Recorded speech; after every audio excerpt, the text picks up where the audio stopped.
Lot of people generally think that okay நான் இன்னைக்கு small கேப்பை வாங்கிட்டேன், ஓரளவுக்கு நான் பிஸ்னஸ் புரிதல்லாம் வந்துருச்சு, இது க்ரோ ஆக போது நான் ரிட்டர்ன்ஸ் பண்ண போறேன்ற ஒரு விஷயம் இருக்கு. ஸ்மால் கேப்ல நீங்க இன்னொன்று என்ன புரிஞ்சுக்கணும்னா, லிக்விடிட்டிங்கிறது ஒரு கன்ஸ்ட்ரெயின்ட்டுங்க. இன்னைக்கு நான் ஒரு விஷயத்த வாங்குறேன்னா எனக்கு அதை வாங்கக்கூடிய குவான்டிட்டிக்கு செல்லர் இருக்கணும். இன்னைக்கு நான் வாங்கிட்டு ஹோல்ட் பண்ணி ஒரு 3-4 வருஷம் வச்சதுக்கு அப்புறம் 5வது வருஷம் விற்கிறேன்னா அந்த 5வது வருஷம் விற்கும் போது ஒரு பையர் இருக்கணும். ஸோ இந்த ஒரு ஃபேக்டரை நம்ம நிறைய பேர் ஓவர்லுக் பண்ணிடுறோம். இன்னைக்கு நினைக்கிறோம் இன்னைக்கு லிக்விடிட்டி இருக்கு, இன்னைக்கு நிறைய பேர் வந்து இந்த ஸ்டாக்கை விற்கிறாங்க, நான் வாங்க முடியுது அப்படின்னு.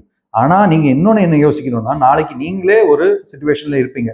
நல்லா ரிட்டர்ன்ஸ் பண்றீங்களோ இல்லாட்டி மாடரேட் ரிட்டர்ன்ஸ் பண்றீங்களோ ரிட்டர்ன்ஸ் பண்ணலையோ, உங்களை போட்ட முதல் நீங்க திருப்பி எடுக்கணும் இல்லைங்க. அந்த நேரத்தில் உங்களுக்கு ஒரு பையர் இருக்கணும் for you to sell the stock. So this is something that you have to keep considering. ஏன்னா ஒரு லிக்விடிட்டி இல்லாத ஒரு கவுண்டரில் நீங்கள் போய் என்டர் ஆகிறீங்கன்னா அதுக்கு நீங்கள் ரொம்ப பிளானை கிளியராக வச்சுக்கணும். இன்னைக்கு நான் என்டர் ஆகிட்டு நாளைக்கு எக்ஸிட் ஆகிறேங்கிற ஒரு சிச்சுவேஷன் உங்களுக்கு ஸ்மால் கேப்பில் முக்காவாசி டைம் வராது. ஏன்னா most of the time the liquidity counters in small caps are very very dynamic in nature. இன்னைக்கு இருக்கிற மாதிரி நாளைக்கு இருக்காது.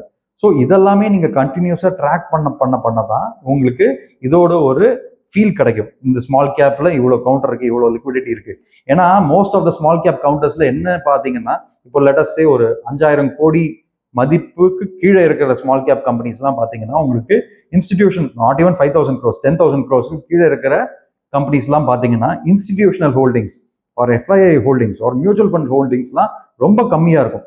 இதை தான் மார்க்கெட் டிஸ்கவரின்னு சொல்லுவாங்க. ஏன்னா அவங்க ஆப்ரேட் பண்ணுறதே இந்த 10,000 15,000 20,000 கோடிக்கு மேலே இருக்கிற மார்க்கெட் கேபிட்டலைசேஷன் இருக்கிற கம்பெனிஸ் தான்.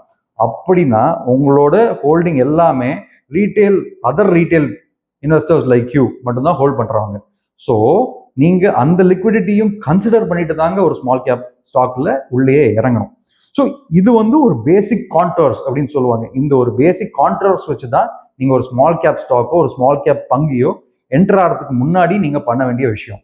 ஸோ இந்த சீரீஸில் நம்ம ஃபர்தர் வீடியோஸில் we will also dive deep into what each aspect of whatever we talk about. இந்த விஷயம்லாம் நம்ம பேசணும் இல்லையா, மேனேஜ்மெண்ட்டாக இருக்கட்டும், பிஸ்னஸாக இருக்கட்டும், இல்லை லிக்விடிட்டியாக இருக்கட்டும், இதை நான் டீப் டைவ் பண்ணி இந்த சீரீஸில் நெக்ஸ்ட் ஃபியூ வீடியோஸ்லையும் பேசலாம். பட் இதுதான் முதல் கட்ட ரிசர்ச். இந்த முதல் கட்ட ரிசர்ச் மட்டும் நீங்கள் தாண்டாமல் ஒரு ஸ்மால் கேப் ஸ்டாக்கை வாங்கணும்னு நீங்கள் நினைக்கவே கூடாதுன்னு நாங்கள் சொல்லுவோம்.